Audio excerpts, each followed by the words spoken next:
Ustadz Abdul Somad masuk daftar penceramah radikal. Istana Buka Suara begini katanya. Itu kritik atau mengoreksi pemerintah atau siapapun. Tidak boleh rendah, tidak boleh lemah. Persoalan yang sekarang itu adalah jangan lupa bahwa mimbar-mimbar masjid dan mimbar-mimbar tablik itu adalah orang ikut menyebarkan berita bohong. Kemudian yang kedua adalah menyebarkan fitnah. List daftar ustadz-ustadz radikal, kalau memang orang bersalah, maka tunjukkan kesalahan. Kalau dia salah, maka pastikan hukumannya. Kita tidak boleh terjebak siapa yang merilis ini, itulah antah berantah lah, saya nggak tahu. Tapi begini, kita masih beruntung berada di negara yang bernama menggunakan sistem demokrasi. Tahu-tahu mengundang penceramah radikal. Nah, hati-hati. Istana Buka Suara terkait nama-nama penceramah radikal yang tersebar melalui pesan berantai di WhatsApp. Oleh sebagian orang radikal adalah amar ma'ruf nahi mungkar, tentu lain persoalan. Apabila ada ustadz yang mengeritik misalnya ketimpangan sosial, ketidakadilan hukum, ada yang mengeritiknya, tentu beda kritik seorang dai dengan seorang akademisi. Karakter dasar bagi dai dan mubalik itu adalah meneruskan pesan Rasulullah Sallallahu Alaihi Wasallam. Katanya ceramah, tetapi justru sebaliknya, ceramah itu kan mencerahkan, bukan menyesatkan. Ceramah itu bagaimana kita memotivasi masyarakat dengan tafsiran-tafsiran keagamaan, bukan sebaliknya menanamkan kebencian dan menyebabkan permusuhan. Ciri-ciri yang dikatakan oleh BNPT tadi itu sebenarnya ciri-ciri Khawarij versi Abu Bakar Ar-Razi, versi Abu Bakar Ad-Dinawari. Semua memang seperti itu. Setiap dari masa ke masa selama berabad-abad, kaum Khawarij ini selalu melawan pemerintahan manapun. Tahu-tahu mengundang penceramah radikal. Nah, hati-hati. Yang jadi pertanyaan sebagai saya adalah, kalau ada orang-orang tertentu yang menyampaikan dan mengajarkan faham-faham yang anti Pancasila, radikal apa tidak? Kesimpulannya dia radikal. Tetapi kenapa yang disebut hanya penceramah? Nah, itu bagi saya jadi agak diskriminatif ini gitu. Saya nggak punya data yang radikal. Yang punya data adalah yang terstandar oleh MUI sekarang. Jadi orang menyampaikan pesan-pesan dakwah itu dengan penuh kedamaian, dengan teduh, dengan penuh hikmah. Argumentasinya harus kuat. Saya kira pernyataan Pak Presiden ini kurang. Saya setuju dengan pernyataan dari MUI tadi bahwa ya kalau tidak mau repot, ya undang ulama-ulama, ustadz-ustadz yang punya sertifikasi. Beda seorang ulama mengkritik pemerintah dengan aktivis yang berdiri di jalan di mimbar-mimbar demokrasi, ya, tentu beda. Maka yang dimaksud di sini radikalisme, kalau yang sesuai dinyatakan oleh undang-undang, saya setuju. Tapi kalau yang dimaksud adalah radikal amar ma'ruf nahi mungkar, kritik-kritik terhadap ketimpangan sosial, ini tentu tidak bisa disamaratakan. Ada dua nama ustadz yang jadi perhatian publik, yakni Ustadz Abdul Somad dan Ustadz Felixio. Sekarang pertanyaan saya begini, saya dosen. Kalau ada dosen yang mengajarkan ajaran yang anti Pancasila, radikal apa tidak? Itu radikal juga kan? Yang jadi pertanyaan sebagai saya adalah, kalau ada orang-orang tertentu yang menyampaikan dan mengajarkan faham-faham yang anti Pancasila, radikal apa tidak? Kesimpulannya dia radikal.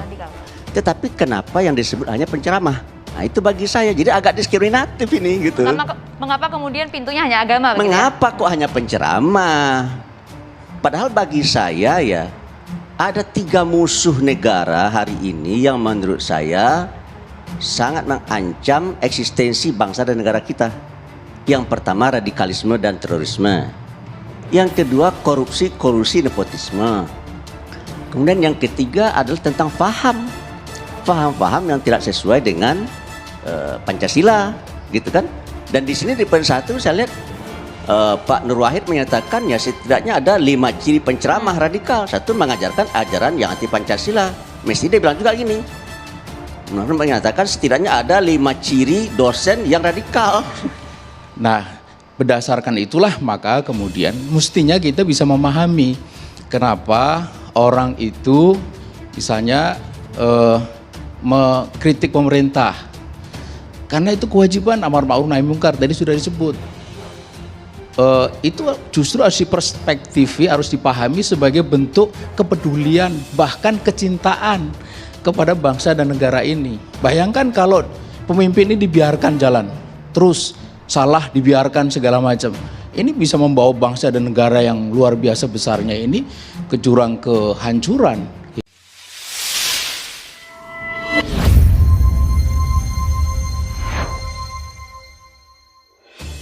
Tenaga ahli utama kantor staf presiden atau KSP, Rumadi Ahmad memastikan daftar nama-nama penceramah radikal itu bukan berasal dari pemerintah. Dia meminta masyarakat tidak terpancing dengan informasi yang belum jelas sumbernya. Namun begitu dia menegakkan bahwa pernyataan Presiden Joko Widodo terkait penceramah radikal yang disampaikan saat rapat pimpinan TNI Polri merupakan suatu hal yang bukan mengada-gada. Dia meminta masyarakat lebih berhati-hati dan selektif dalam mengundang penceramah dan tidak lagi memperdebatkan soal ciri apalagi nama. Sebelumnya beredar 10 nama penceramah radikal, Ustadz Abdul Somad dan Ustadz Felix Yu masuk dalam daftar itu. Ada pula nama Ismail Yusanto urutan pertama, Ustadz Felix urutan kedua, dan Ustadz Abdul Somad urutan kelima. Bagaimana pantauan MUI? Saya nggak punya data yang radikal. Yang punya data adalah yang terstandar oleh MUI. Sekarang hampir 1000 ustadz yang terstandar oleh MUI. Jadi kami memberikan pembekalan dan fakta integritas kesepakatan para da'i di bawah MUI 3 hal. Yang pertama wasatiyatul Islam, Islam yang moderat, harus menjadi prinsip di dalam menyebarkan agama dan juga keyakinannya. Yang kedua adalah berkenaan dengan NKRI, ada sesuatu yang niscaya hubungan baik, hubungan serasi dengan keagamaan kita. Yang ketiga adalah metode dakwahnya yang inspiratif dan aspiratif, sehingga memberi pencerahan kepada masyarakat. Radikal itu yang saya pahami dari konteks undang-undang ya, adalah orang yang menyampaikan sebuah gagasan, pemikiran yang ingin mengubah negara dengan secara frontal, penghancuran, destruktif, dan secara radik dalam arti dia sampai ke akar-akarnya untuk mengubah Indonesia dengan model lain. Mungkin ceramah yang menganggap Indonesia adalah taghut, tidak islami, mungkin arahnya yang seperti itu. Saya pikir hal yang baik, saya menyambut baik dari Pak Presiden hal yang seperti itu. Oleh karena itu tidak bisa dilepas ke hal yang seperti ini, barangkali bisa koordinasi dengan keagamaan.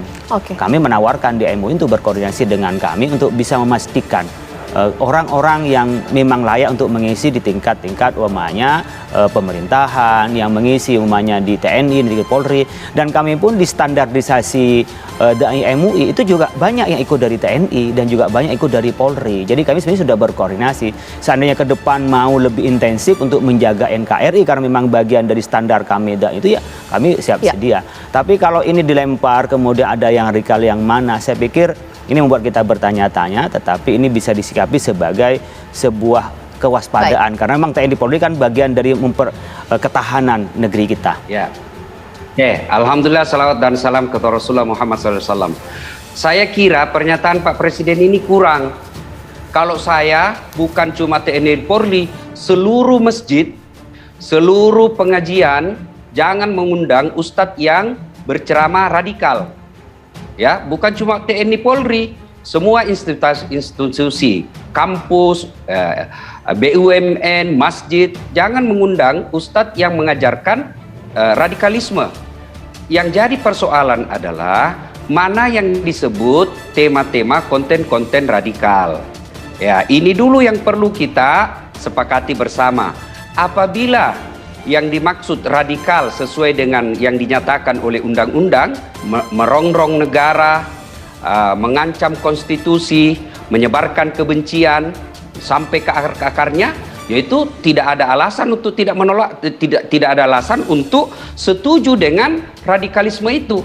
Tapi kalau yang dimaksud oleh sebagian orang radikal adalah amar ma'ruf nahi mungkar, tentu lain persoalan. Apabila ada ustadz yang mengeritik misalnya ketimpangan sosial, ketidakadilan hukum, ada yang mengeritiknya, tentu beda kritik seorang dai dengan seorang akademisi. Beda seorang ulama mengkritik pemerintah dengan aktivis yang berdiri di jalan di mimbar-mimbar demokrasi. Tentu beda. Maka yang dimaksud di sini radikalisme, kalau yang sesuai dinyatakan oleh undang-undang, saya setuju.